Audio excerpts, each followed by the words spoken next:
Hello friends, welcome to Nabla online maths. Today we are going to learn how different countries solve the same maths problem with different methods. And I have an example on the board to illustrate this particular methods. And the countries that I have are Ghana, America, Canada, Germany, and Japan. So now, let's look at how each of these countries solve this problem. And the problem is how to multiply 12 and 14. Now, for a Ghanaian student to multiply 12 and 14, the student will write 12 and 14 as column rule multiplication method. That is 12 times 14.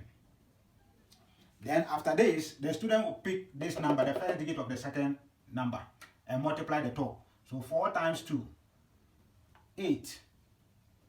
4 times 1, 4. After that, the student will shift one step to the left and use this number to multiply the top. So I'll shift one step. That is 1 times 2. I'll write the 2 here. 1 times 1. I'll write the 1. And then add these numbers. So here, 8 plus 0, because here is empty. 8 plus 0 is 8, 4 plus 2 is 6, and 1 plus empty or 0 is 1. It means that a Ghanaian student will get 12 times 14 as 168. Now let's move to America. How an American student will multiply 12 times 14. An American student will write 12 as 10 plus 2. Which is still 12, times 14. Then take 14 times 10, that will be 140, plus 14 times 2, that will be 28. Then now, the student will now add 140 plus 28 together, and you get 168. So this is how an American student or American will solve this particular problem. Now let's move to Canada. How a Canadian will solve 12 times 14.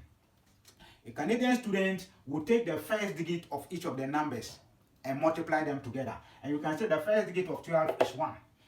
And the first digit of 14 is also 1. That means that 1 times 1, then I'll get 1. Then the next step, the student will take the last digit of those numbers and add them together. And you can see that the last digit of 12 is 2 and the last digit of 14 is 4. That means I have 2 plus 4. And that will give me 6.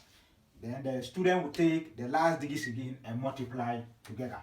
That means 2 times 4 because the last digits are 2 and 4. And that will give me 8. Then the student will now write his or her answer this way. That is 168, starting from the top to down. That is 168. So this is how a Canadian will solve this particular problem. Let's go to Germany. 12 times 14. A German will solve this problem by drawing a big box. Like this. And then divide this box into 4 parts because we have 4 digits. And now write the first number here, that is 12, 1, 2. So I'll write 1, 2 this way. Then 14, I'll write 1 here, 4 here.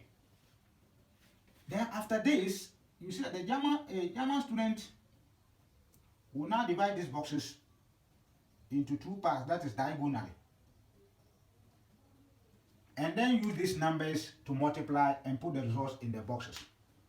Now, 1 times 1 is 1. So when you are multiplying this, the unit number or the unit digit will be here and the tens digit will be here. For example, if I multiply 7 times 5, which is 35, it means I'll write 5 here, 3 here. But here I have 1 times 1, which is 1. Only 1 digit. So I'll write my 1 here and write 0 here because I have only 1 digit. Then this place, 1 times 4, that is 4. Then I'll write 4 here, 0 here. After I'll come and take 2. 2 times 1, 2. So I'll write 2 and 0 because there's no tens digit. Then 2 times 4, which is 8. Then I'll write 8 and 0. Still, there's no tens digit. Then after that, you will now see that all these numbers are in a path. Then here too, these numbers are also in a path. So the numbers that are in the path, you add all of them together. So now, if you check this particular place, I have only one number, which is 8. So I'll write that 8 down. Then come to this particular path. I have 4, 0, 2. So if I'm to add all these things together, I'll have 4 plus 0 plus 2, and everything will be 6. Then this path, I have 0, 1, 0. And 0 plus 1 plus 0 is 1. You see that this path, I have only 1 0. So I don't write it. Meaning, a German student will get 12 times 14 as 168 too. Now, let's move to Japan, how a Japanese will solve this particular problem. 12 times 14. A Japanese will use lines to represent these numbers. So let's look at how the student will use lines to represent each of these numbers. So 12, the student will look at the first digit, which is 1, and draw only one line because we have the first digit to be 1 vertically. Then the next digit is 2. So the student will leave a space and draw 2 vertical lines. So this one and these 2 lines represent the 12. Then after that, the student will move to 14. Look at the first digit, which is 1, and draw one line on top. Now, if you move to the second digit is 4, so the student will leave space 2 and come down and draw 4 horizontal lines. That is 1, 2, 3, 4. Then the student will now look at where these lines cross each other. You put dots there. So here I have dots because they are crossing here. I'll put dots. And these dots will give the final answer. After this, do something like this, meaning this particular dots, we are going to add them together. These dots are going to be added together. So now, let's get our answer by starting from this particular portion. So here you count the number of dots, which is 1, 2, 3, 4, 5, 6, 7, 8. Then you write your 8 down. This place, how many dots are there? 2.